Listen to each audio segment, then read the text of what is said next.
25 species in genus Cordyline. November 4th. Cordyline. Cordyline, the vibrant tree, represents November 4th. Cordyline symbolizes strength and beauty. You exude a quiet confidence that inspires admiration. Like its striking leaves, you are bold and unique, standing tall and proud. What is Cordyline? Cordyline belong to the Asparagaceae family, is a genus of about 25 species of evergreen shrubs and trees. These plants are known for their striking foliage, which comes in a variety of colors, including green, red, purple, and variegated patterns. Cordylines are popular in gardens and as indoor plants due to their vibrant appearance and relatively easy care requirements. They are often used as ornamental plants in landscaping and can add a tropical feel to any space. See full list at monsteraholic.com. Is cordyline a perennial? Yes, cordyline is a perennial plant. This means that it lives for more than 2 years, continuing to grow and thrive season after season. In tropical and subtropical climates, cordylines can grow year-round, while in cooler climates, they might need some protection from frost and cold temperatures. Is cordyline toxic to cats? Unfortunately, cordyline is toxic to cats.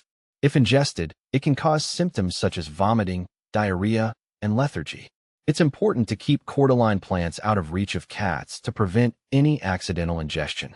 If you suspect your cat has eaten parts of a cordyline, it's best to contact your veterinarian immediately. Is cordyline toxic to dogs? Similar to cats, cordyline is also toxic to dogs. Ingesting parts of the plant can lead to symptoms like vomiting, drooling, and depression. Ensure that cordyline plants are kept away from areas where dogs can access them. If your dog shows any signs of poisoning, seek veterinary help right away. How to care for cordyline. Caring for cordyline is relatively straightforward. Here are some tips. Light. Cordylines prefer bright, indirect light, but can tolerate some direct sunlight. Too much direct sunlight can scorch the leaves. Watering. Keep the soil consistently moist but not waterlogged. Allow the top inch of soil to dry out between watering. Soil. Use well-draining soil with a mix of peat, loam, and sand. Temperature. They thrive in temperatures between 60 to 85 degrees Fahrenheit, 15 to 29 degrees Celsius. Protect them from frost. Humidity. High humidity is beneficial. Mist the leaves regularly or use a humidity tray. Fertilizer. Feed with a balanced, liquid fertilizer every month during the growing season, spring and summer. How to revive a dying cordyline. Reviving a dying cordyline involves a few steps. Assess the damage. Check for signs of overwatering, underwatering, or pest infestations. Adjust watering. Ensure the plant is not sitting in water. Let the soil dry out slightly before watering again. Prune. Remove any dead or damaged leaves to encourage new growth. Check light. Ensure the plant is getting the right amount of light. Pest control. Treat any pest infestations with appropriate insecticides or natural remedies. How tall do cordylines grow? Cordylines can vary greatly in height depending on the species and growing conditions. Some varieties can reach up to 10 to 20 feet, 3 to 6 meters, when grown outdoors in optimal conditions. Indoor cordylines typically remain smaller, growing up to 3 to 6 feet, 1 to 2 meters, tall. How to propagate cordyline. Propagating cordyline can be done through stem cuttings or division. Stem cuttings. Take a healthy stem cutting with a few leaves.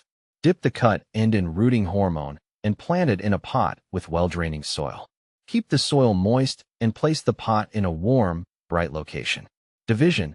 For mature plants with multiple stems, you can divide the plant at the root base. Carefully separate the stems, ensuring each has roots attached, and plant them in separate pots. What to plant with cordyline? Cordylines pair well with other tropical and subtropical plants.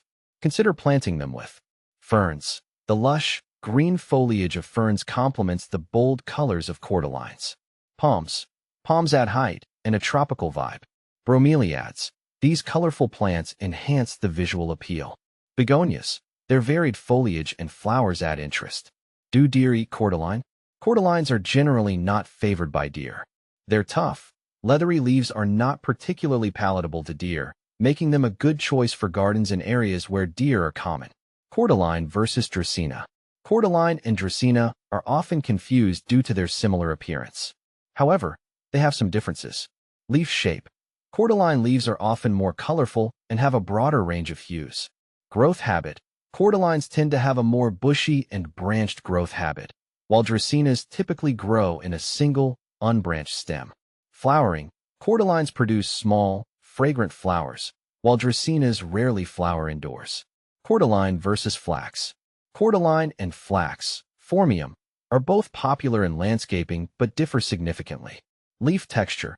Cordyline leaves are typically smoother and more flexible, whereas flax leaves are tougher and more rigid. Growth form. Cordyline has a more tree-like growth, while flax grows in clumps of strap-like leaves. Cordyline versus tea plant. The tea plant, Cordyline fruticosa, is a specific type of cordyline but is often discussed separately. Leaf color. Tea plants have more vibrant and varied leaf colors, including pinks, reds, and purples.